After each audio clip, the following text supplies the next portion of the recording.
ಇಲ್ಲದೆ ಭಕ್ತರ ಮನೆಯೊಳು ನಿತ್ಯ ಸುಮಂಗಲ ನಿತ್ಯ ಮಹೋತ್ಸವ ಸತ್ಯ ತೋರುವ ಸಾಧು ಸಜ್ಜನರ ಚಿತ್ತದಿ ಹೊಳೆಯುವ ಪುತ್ಥಳಿ ಬೊಂಬೆ ಭಾಗ್ಯದ ಲಕ್ಷ್ಮೀ ಬಾರಮ್ಮ.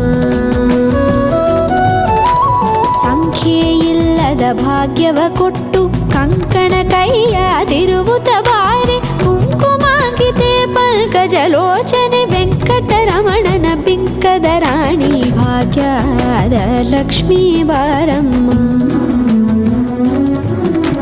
ಸಂಖ್ಯೆ ಇಲ್ಲದ ಭಾಗ್ಯವ ಕೊಟ್ಟು ಕಂಕಣ ಕೈಯಾದಿರುವುತ ಬಾರೆ ಕುಂಕುಮಾಂಕಿತೆ ಪಂಕಜಲೋಚನೆ ವೆಂಕಟರಮಣನ ಬಿಂಕದ ರಾಣಿ ಭಾಗ್ಯದ ಲಕ್ಷ್ಮೀ ಬಾರಮ್ಮ. ಸಕ್ಕರೆ ತುಪ್ಪ ಕಾಲುವ ಹರಿಸಿ ಶುಕ್ರವಾರ